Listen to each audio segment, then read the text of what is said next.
Hi, Tom Reich here for Make Business Smarter. And today we're going to take a look at something that I think you're being bombarded with daily. Propaganda. U.S. government propaganda. And you like to think that, well, that only happens in Russia, that only happens in China, that only happens in England or Europe during the colonial days. No, it's happened in the United States many times. And you need to keep your eyes open for it now. Just a minute, and we're going to show you an example.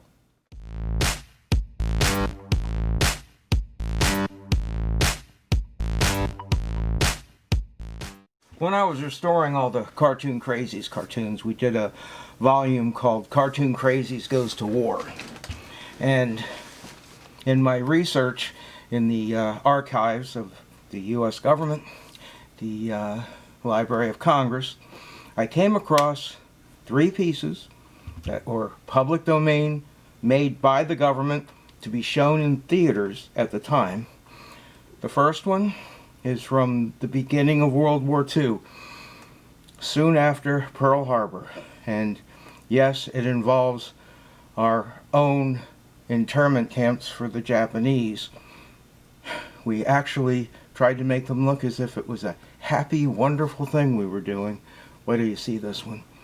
Next, we see immediately after World War II, they wanted the American people to know, and especially the troops that were going to guard Germany after the war, the occupation after the war, this public service announcement, propaganda, tells you in no uncertain terms that Germans have been evil for at least 200 years. It goes through the different wars they were in and how in between, oh, they seem like such a fun bunch of people, and the girls seem so pretty, and the beer garden seems so wonderful, but don't be fooled, because you'll be at war with them again soon. Of course, all this turned out not to be true, and it caused those of us with German backgrounds to be treated with prejudice for years, and still are. Watch Saturday Night Live and try to go a week without a German joke. But some of it was deserved, I guess, but wait till you see that one. And finally, a little bit of propaganda that definitely matches a lot of what we're seeing day to day during this contravirus. And that was the nuclear scare of the early 1960s. A little guy, a turtle cartoon, that was called Duck. And he sang the song Duck and Cover. And it was all about how if a nuclear bomb strikes, boys and girls, you need to immediately duck under your desks, because that will save you. If you're walking exposed on the street, no problem. Put your books over your head and fall down in the gutter of the road and you'll be fine. Relate a little bit to some of the things you're told today. I hope you enjoy these. And if you don't, please subscribe anyway and give a thumbs up, because you know I try to give you some really interesting things that you won't see anyplace else. Because today, I hope we make you just a little bit smarter. Thanks.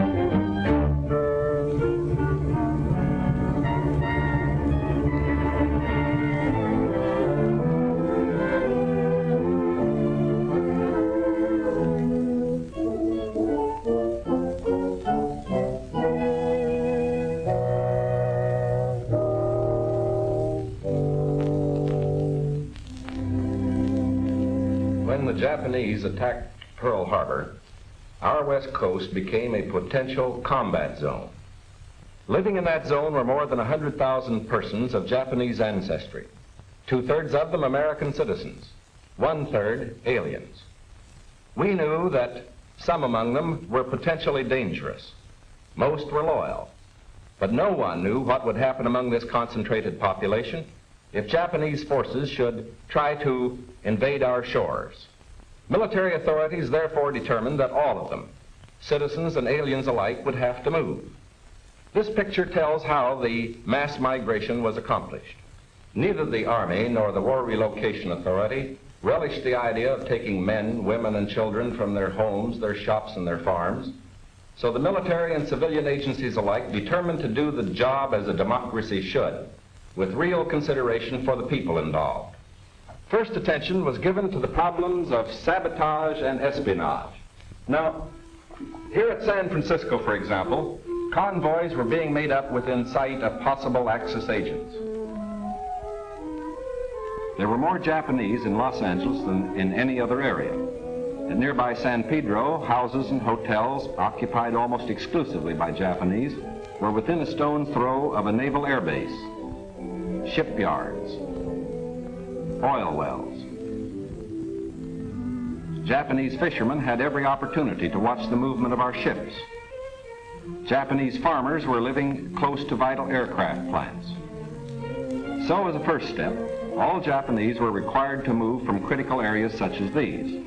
But of course, this limited evacuation was a solution to only part of the problem. The larger problem, the uncertainty of what would happen among these people in case of a Japanese invasion, still remained. That is why the commanding general of the Western Defense Command determined that all Japanese within the coastal area should move inland.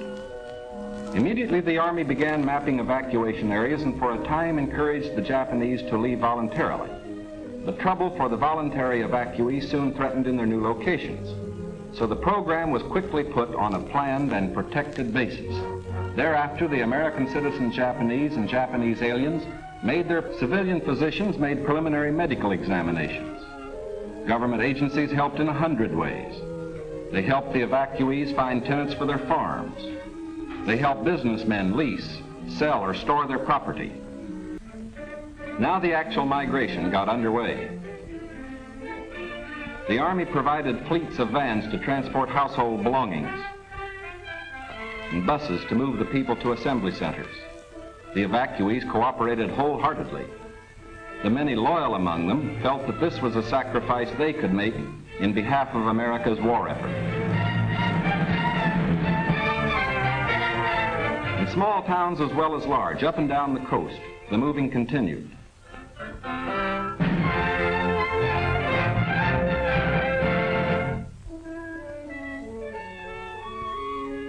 Behind them, they left shops and homes they had occupied for many years.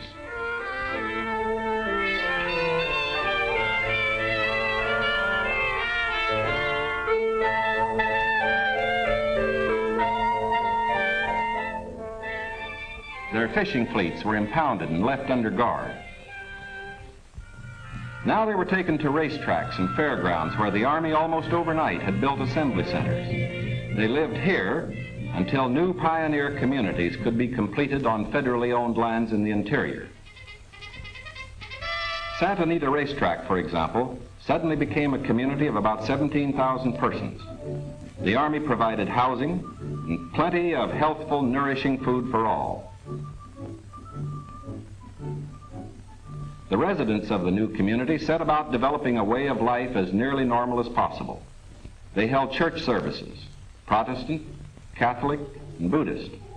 They issued their own newspaper, organized nursery schools, and some made camouflage nets for the United States Army. Meanwhile, in Arizona, Utah, Colorado, Wyoming, and elsewhere, quarters were being built where they would have an opportunity to work and more space in which to live. When word came that these new homes were ready, the final movement began.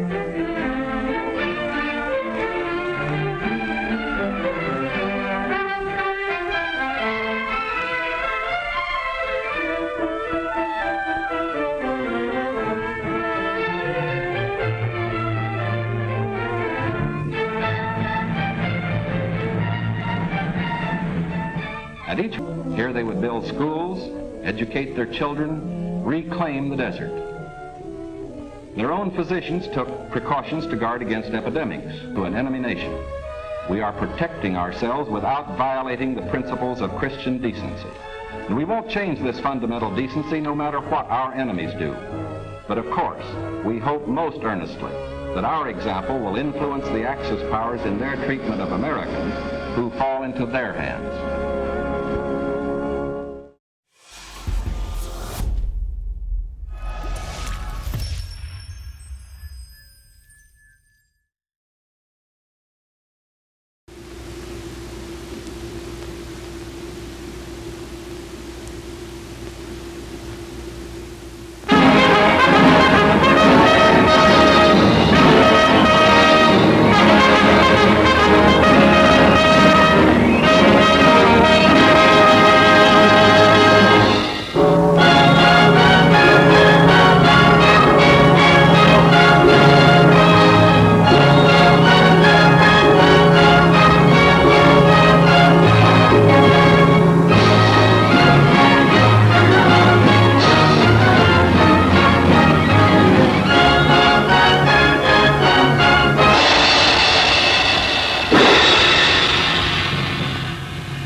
The problem now is future peace.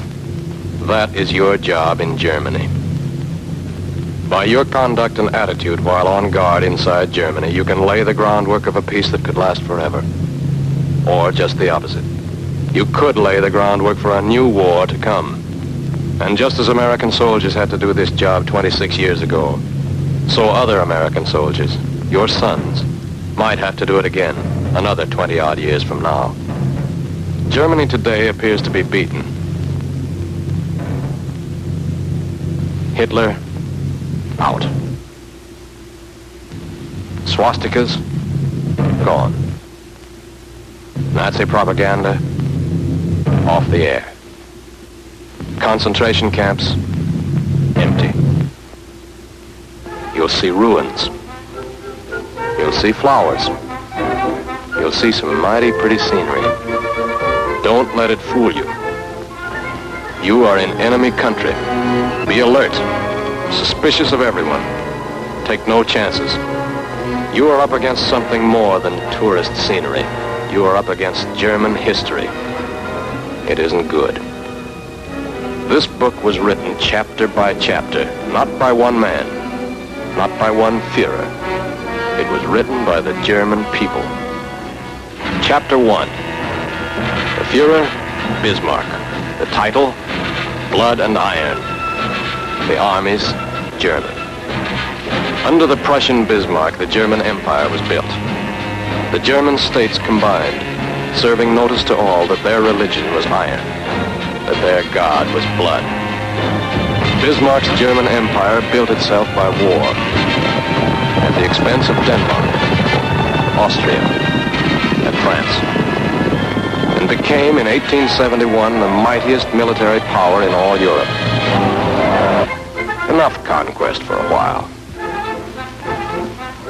Time out to digest it. Europe relaxes. The danger's over. Nice country, Germany. Tender people, the Germans. And very sweet music indeed.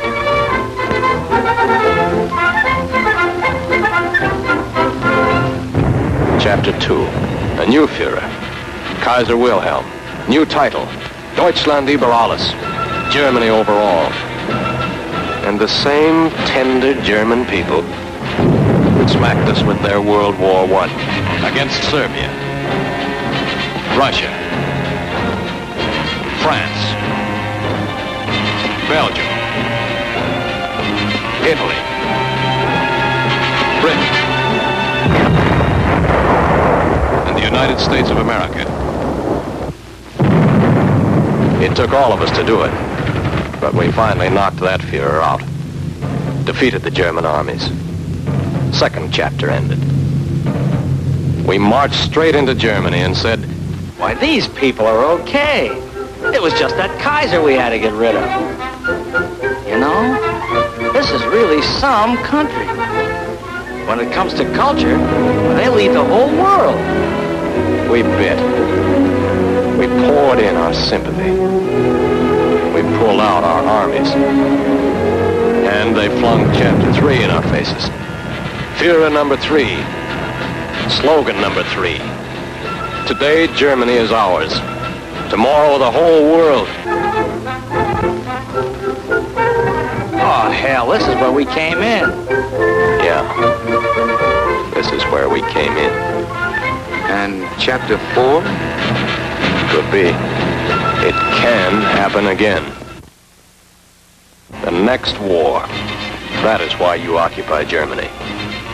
To make that next war impossible. No easy job.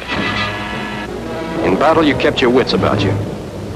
Don't relax that caution now. The Nazi party may be gone. But Nazi thinking, Nazi training, and Nazi trickery remain. The German lust for conquest is not dead. It's merely gone undercover. Somewhere in this Germany are the SS guards, the Schutzstaffel, the Gestapo gangsters. Out of uniform. You won't know them, but they'll know you. Somewhere in this Germany are stormtroopers by the thousands. Out of sight, part of the mob, but still watching you and hating you. Somewhere in this Germany, there are 2 million ex-Nazi officials. Out of power, but still in there. And thinking about next time. Remember that only yesterday, every business, every profession was part of Hitler's system. The doctors, technicians, clockmakers, postmen, farmers, housekeepers, toy makers, barbers, cooks, dock workers. Practically every German was part of the Nazi network. Guard particularly against this group. These are the most dangerous. German youth. Children, when the Nazi party came into power, they know no other system than the one that poisoned their minds. They're soaked in it. Trained to win by cheating. Trained to pick on the weak. They've heard no free speech. Read no free press. They were brought up on straight propaganda. Products of the worst educational crime in the entire history of the world. Practically everything you believe in, they have been trained to hate and destroy. They believe they were born to be masters, that we are inferiors, designed to be their slaves. They may deny it now, but they believe it, and will try to prove it again. Don't argue with them. Don't try to change their point of view. Other Allied representatives will concern themselves with that. You are not being sent into Germany as educators. You are soldiers on guard. You will observe their local laws, respect their customs and religion, and you will respect their property rights. You will not ridicule them. You will not argue with them. You will not be friendly. You will be aloof, watchful, and suspicious. Every German is a potential source of trouble. Therefore, there must be no fraternization with any of the German people. Fraternization means making friends. The German people are not our friends. You will not associate with German men, women, or children. You will not associate with them on familiar terms, either in public or in private. You will not visit in their homes, nor will you ever take them into your confidence. However friendly, however sorry, however sick of the Nazi party they may seem, they cannot come back into the civilized fold just by sticking out their hand and saying, "I'm sorry." Don't clasp that hand. It's not the kind of a hand you can clasp in friendship. But there are millions of Germans. Some of those guys must be okay. Perhaps. But which ones? Just one mistake may cost you your life. Trust none of them. Someday, the German people might be cured of their disease. The super race disease. The world conquest disease. But they must prove that they have been cured, beyond the shadow of a doubt, before they ever again are allowed to take their place among respectable nations. Until that day, we stand guard. We are determined that their plan for world conquest shall stop, here and now. We are determined that they shall never again use peaceful industries for warlike purposes. We are determined that the vicious German cycle of war, phony peace, war, phony peace, war, phony peace, shall once and for all time come to an end. That is your job in Germany.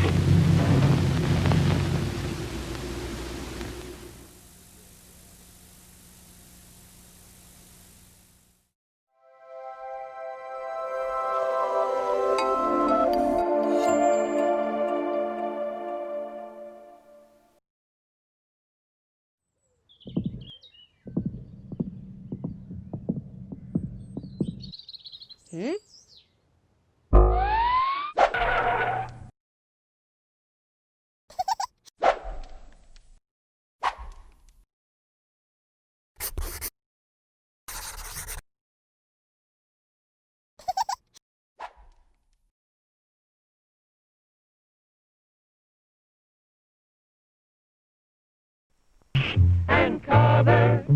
He did what we all must learn to do. You and you and you and you. Duck and cover. Be sure and remember what Bert the Turtle just did, friends, because every one of us must remember to do the same thing. That's what this film is all about. Duck and cover. This is an official civil defense film produced in cooperation with the Federal Civil Defense Administration and in consultation with the Safety Commission of the National Education Association. Produced by Archer Productions, Incorporated. Hey, Bert, come on out and meet all these nice people, please. Oh, all right. We really can't blame you. You see, Bert is a very, very careful fellow. When there's danger, this is the way he keeps from being hurt. Sometimes it even saves his life. That's why these children are practicing to duck and cover just as you do in your school. We all know the atomic bomb is very dangerous. Since it may be used against us, we must get ready for it, just as we are ready for many other dangers that are around us all the time. Fire is a danger. It can burn whole buildings if someone is careless. But we are ready for fires. We have a fine fire department to put out the fire, and you have fire drills in your school so you know what to do. Automobiles can be dangerous too. They sometimes cause bad accidents, but we are ready. We have safety rules that car drivers and people who are walking must obey. Now, we must be ready for a new danger, the atomic bomb. First, you have to know what happens when an atomic bomb explodes. You will know when it comes. We hope it never comes, but we must get ready. It looks something like this. There is a bright flash, brighter than the sun, brighter than anything you've ever seen. If you are not ready and did not know what to do, it could hurt you in different ways. It could knock you down hard or throw you against a tree or a wall. It is such a big explosion, it can smash in buildings and knock signboards over and break windows all over town. But if you duck and cover like Bert, you will be much safer. You know how bad sunburn can feel. The atomic bomb flash could burn you worse than a terrible sunburn, especially where you're not covered. Now, you and I don't have shells to crawl into like Bert the Turtle, so we have to cover up in our own way. First, you duck, and then you cover. And very tightly, you cover the back of your neck and your face. Duck and cover underneath a table or desk or anything else close by. In Betty's school, they are talking about the atomic bomb, too. Betty is asking her teacher, how can we tell when the atomic bomb may explode? And her teacher is explaining that there are two kinds of attack, with warning and without any warning. We think place fast. Always remember, The flash of an atomic bomb can come at any time, no matter where you may be. You might be out playing at home when the warning comes. Then be sure to get into the house fast, where your parents have fixed a safe place for you to go. If you are not close to home when you hear the warning, go to the nearest safe cover. Know where you are to go, or ask an older person to help you. You know the places marked with the S sign? They're safe places to go when you hear the alarm. If there is a warning, you will hear it before the bomb explodes. But sometimes, and this is very, very important, sometimes the bomb might explode without any warning. Then the first thing we would know about it would be the flash. And that means duck and cover fast, wherever you are. There's no time to look around or wait. Be like Bert. When there is a flash, duck and cover, and do it fast. Here are some older boys showing what to do if the flash comes when you are not in the classroom. This is what to do if you should be in a corridor. You duck and cover tight against the wall this way. Remember to keep your face and the back of your neck covered tightly. Try to fall away from windows or doors with glass in them. Then, if the glass breaks and flies through the air, it won't cut you. You might be eating your lunch when the flash comes. Duck and cover under the table. Then, if the explosion makes anything in the room fall down, it can't fall on you. Getting ready means we will all have to be able to take care of ourselves.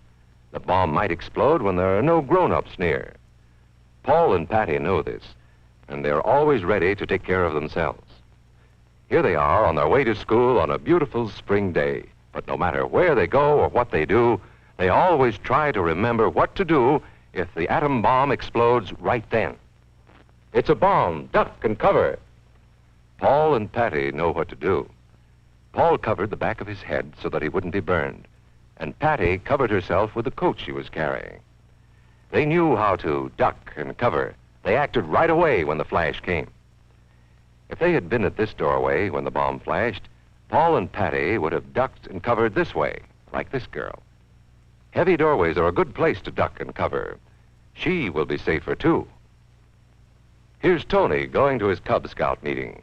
Tony knows the bomb can explode any time of the year, day or night. He is ready for it. Duck and cover. Attaboy, Tony. That flash means act fast. Tony knows that it helps to get to any kind of cover. This wall was close by, so that's where he ducked and covered. Tony knew what to do. Notice how he keeps from moving or from getting up and running? He stays down until he is sure the danger is over. The man helping Tony is a civil defense worker. His job is to help protect us when there is danger of the atomic bomb. We must obey the civil defense worker.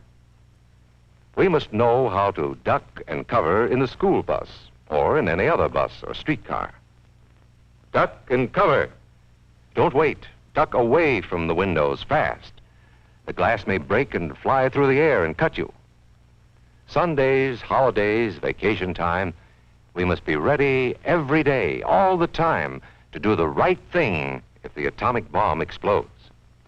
Duck and cover. This family knows what to do, just as your own family should. They know that even a thin cloth helps protect them. Even a newspaper can save you from a bad burn. But the most important thing of all is to duck and cover yourself, especially where your clothes do not cover you. No matter where we live, in the city or the country, we must be ready all the time for the atomic bomb. Duck and cover. That's the first thing to do, duck and cover. The next important thing to do after that is to stay covered until the danger is over. Yes, we must all get ready now so we know how to save ourselves if the atomic bomb ever explodes near us. If you do not know just what to do, ask your teacher when this film is over. Discuss what you could do in different places if a bomb explodes. Older people will help us as they always do, but there might not be any grown-ups around when the bomb explodes. Then, you're on your own. Remember what to do, friends. Now tell me right out loud. What are you supposed to do when you see the flash?